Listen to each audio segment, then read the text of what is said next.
Hey, everybody, welcome back to Guns and Gadgets, the premier source for Second Amendment news. I am here with my friend from Gun Owners of America, Josh. He is down in my old home state of Louisiana, and we're going to talk to you all real quick about what you need to do to get your legislators in Louisiana motivated to override the governor's recent veto of constitutional carry. First off, Josh, thank you for taking time out of your day at a moment's notice. I really appreciate it, and welcome to Guns and Gadgets. I appreciate it. I thank you for giving me the opportunity to come and talk about it, to get all our members or get everyone to, like you said, contact the legislators to make sure we actually have a veto override for constitutional carry.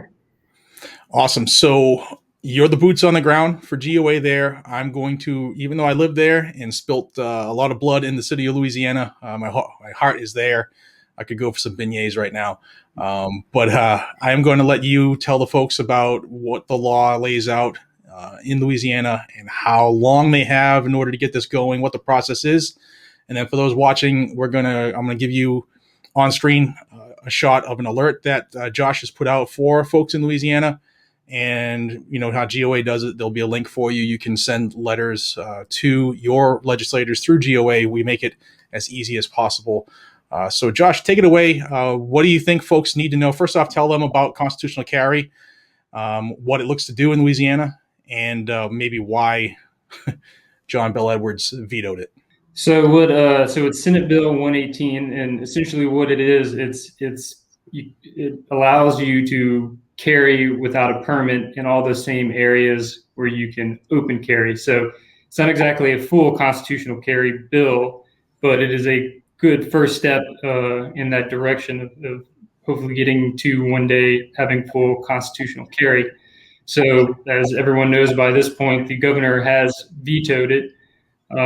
Essentially his message and most of the opponents for it at this point were essentially what he said was he thought the way the system currently is fine, the permit system, and with the training and everything, and he doesn't feel at this point there's really any need to change that. And so he vetoed, I believe it was June 24th, he vetoed the bill.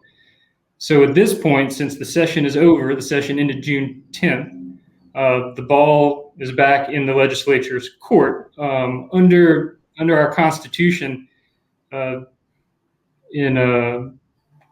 you have it's essentially after the session's over, you have what is a veto session, and under the Constitution, it happens automatically. Our current Constitution was introduced in 1974, and since then there have been exactly 0 veto overrides that have taken place. So it would be a historic thing. So essentially, the process now is that the governor has till January. The governor has until July 3rd to notify the legislature of exactly what bills he is going to veto. And then once the legislature, or the leadership, once they have this information, they have 2 days then to let all the legislators know exactly what has been vetoed. And part of that is they give them a form. And then what this form says is, if you do not wish to have a veto session, essentially you sign the form and you return it. Because in Louisiana, you have a veto session automatically unless a majority of either house decides not to have one. So in this case, if 53 members of the Louisiana House say we don't want one, there's no veto session. Or if 20 members of the Senate say we don't want one, then there's no veto session. So it doesn't have to be both. It only has to be one, and it has to be a majority of either. There are some positives. The Speaker of the House, Clay Shexmatter, has publicly said, he came out with a Facebook message that he does support a veto override session, which is good. The Senate President, Paige Cortez, has not said anything publicly for or against the veto session. Additionally, besides constitutional carry, there's a few other bills that a lot of conservative bills that had a lot of support, a lot of bipartisan support, and even higher majorities of veto-proof votes by both houses of the legislature which the governor has vetoed. And so you have a lot of groups besides firearms groups who are pushing to have a veto session. So we have a lot of support, probably the most support we've ever had for a veto session, but we need to keep the pressure on. So I guess the question is, when would this vote, when do the legislators have to decide? Well, pretty much any time between essentially now till 5 days before the veto session is supposed to happen. So the veto session would happen July 20th. So they have till July 15th to turn in their forms to be counted. So as soon as possible, we just need to get on our legislators, House members, Senate members, and let them know, yes, we want a veto session. So that's the first step. And once we get that veto session, the second step is, okay, now we need to override the governor's veto. But the first step is putting pressure on them to say, we need to have this veto session. Additionally, calling and emailing the leadership, especially Senator Paige Cortez, is a big one, and Speaker of the House Sheck Snyder. Even though he has come out in favor for it, it's still good to let him know that, hey, a considerable majority of people in Louisiana want a veto override session, and we want constitutional carry. So, as you said before, I put out an alert this past Saturday. It essentially outlines what's going on. It has two emails. One, it automatically goes to your House member and automatically goes to your Senate member based on the address you put in. Also, in the alert itself, I have the phone numbers for Senate President Cortez and Majority Speaker of the House Sheck Snyder, because while emails are great and personalized ones are even better. So you get essentially a form email, but if you personalize it, that always helps. But phone calls really work the best. So there's also a legislative finder. So if you're not sure exactly who your House or Senate members are, I mean, it'll tell you when you send the email. But if you can look it up, you can get there. There's links to the pages of both houses that has all the contact information. So calling, emailing your House member, Senate member, and then the leadership, Senator Cortez, Speaker of the House, Sheck Snyder. You just need to let them know that essentially anything less than a veto override session, I mean, you're rejecting constitutional carry, regardless of how you voted. So Cool. That's where we are. Awesome. And I think it's important for folks in Louisiana because, not everybody's tied into legislatures and how they work. But correct me if I'm wrong, if I remember correctly, it did pass constitutional carry from both chambers with veto-proof numbers, correct? Right. It passed in the House 73. Veto. So there's 105 members in the House. So to be veto-proof, you need 70 yay votes. It passed with 73 with bipartisan support. I can't remember the exact number, but it was at least maybe eight Democrats, and you had an independent as well.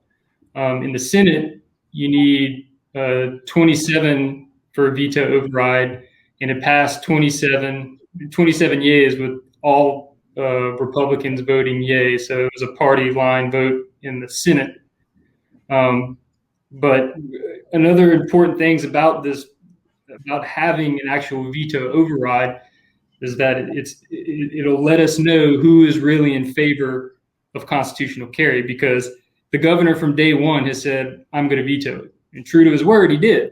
Right. And so that gives legislators cover who may not necessarily want it, because they know that, hey, I can vote yes, but the governor's going to veto it. And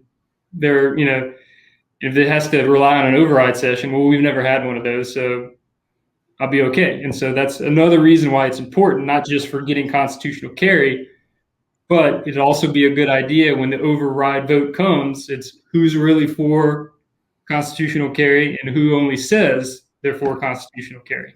Right. This is a huge test for those people in Louisiana to actually figure out where your representatives lie. because a lot of them do the mouthpiece stuff, and they say they're going to run because the Second Amendment is important to them, and Louisiana is a sportsman's paradise, and how could we not be in favor of hunting and fishing and sporting? Well, here's an opportunity to call them out and to have them prove it. You don't have you have a couple weeks, but I don't want folks to wait that long. I'll have the link in the description to this, to the alert. I'm going to put it back here on the screen again. It's simple, guys and gals. GOA makes it very easy for you. You can see that the message body's already there, but like Josh said, customize it. It makes it even a little more personal.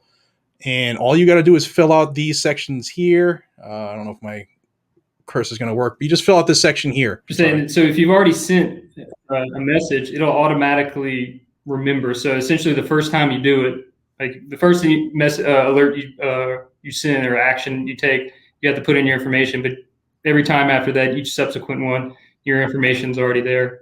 And for people who may not know where these alerts are, I highly encourage people to go to gunowners.org. And regardless if you're a member or not, obviously we would love everybody to be members. But even if you're not a member, you can sign up for alerts. And if you're in it's based on your address. So in Louisiana, you have a Louisiana address, you will get Louisiana alerts, and you'll be on top of everything that's going on gun-wise in the state. Awesome. And leading right into that, I have a link that I've been putting on the bottom of the screen a couple times. If you are a viewer of Guns and Gadgets, you can join Gun Owners of America at a discounted price. None of the money comes back to here at all. I get nothing. What you do is you get the opportunity to save a little bit, depending on the type of membership you choose. So please join Gun Owners of America. You can save, like I said, save a little bit by hitting that link. I'll have it in the description. It's in the description of every single video I put out anyway. But Josh, man, I can't thank you enough for the effort you're putting forth on this. It's good to know that you're taking the lead down there in Louisiana.